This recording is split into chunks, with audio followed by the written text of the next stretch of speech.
इधर हमने कहा KIT, राइट, क्योंकि कैपिटल जो है वो हर एक फर्म की अलग अलग हो सकती है. K1T can be different from K2T, N1T can be different from N2T, where 1 is firm 1, 2 is firm 2, and 80 जो है बट वो सेम है अक्रॉस ऑल फर्म्स. अब आगे हम क्या करेंगे, आगे हम बोलेंगे कि भाई हमने तो आइडेंटिकल फर्म्स एज्यूम कर ली है, तो बिकॉज हमने आइडेंटिकल फर्म्स एज्यूम कर लिए इसलिए K1T, K2T, KNT सारे एक बराबर है.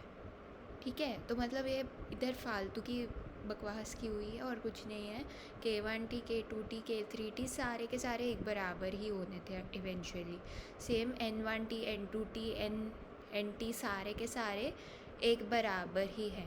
ठीक है, तो एक चीज़ तो ये है. साथ की बात यह है कि 80 जो है वो टेक्नोलॉजी की स्टेट कैप्चर कर रहा है कि टेक्नोलॉजी का क्या लेवल है, और वो वैसे ही सब फर्म्स का सेम है.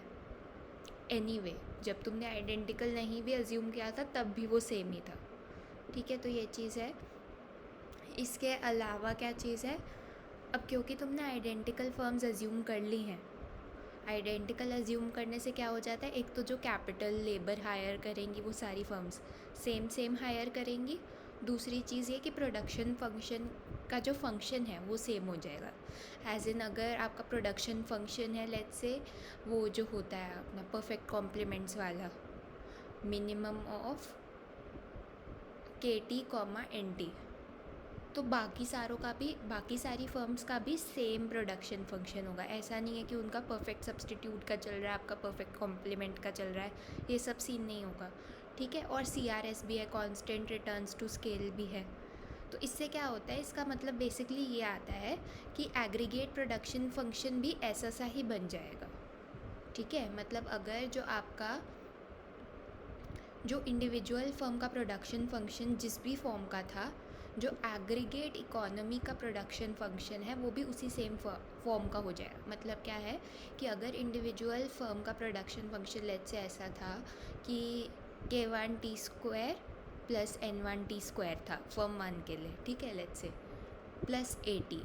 ठीक है, तो ओवरऑल इकोनॉमी का कैसा हो जाएगा, KT प्लस NT प्लस 80. उसमें बस जो सॉरी मतलब उधर K1T का स्क्वायर बोला था ना, N1T का स्क्वायर बोला था, वो सब चीज़ें बोली थी. तो स्क्वायर होने के बजाय वो मैं क्या बोल रही हूँ, एक सेकेंड. मतलब बेसिक बात यह है, वहाँ पर K1T² प्लस N1T² प्लस 80 था, यहाँ पर KT² प्लस NT² प्लस 80 हो जाएगा. ठीक है, सेम ही चीज़ चल रही है, बस वहाँ पर K1T, N1T ऐसा सब चल रहा था. यहाँ पर पूरी इकोनॉमी के लेवल का है, तो यहाँ पर K1T, N1T मैटर नहीं करता है.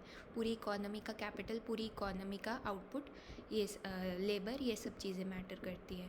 बट फंक्शन का फॉर्म सेम ही रह रहा है. f(a) अभी भी पॉजिटिव है. अगर a बढ़ेगा तो आउटपुट बढ़ेगी, टेक्नोलॉजी बढ़ेगी तो आउटपुट बढ़ेगी ही ना.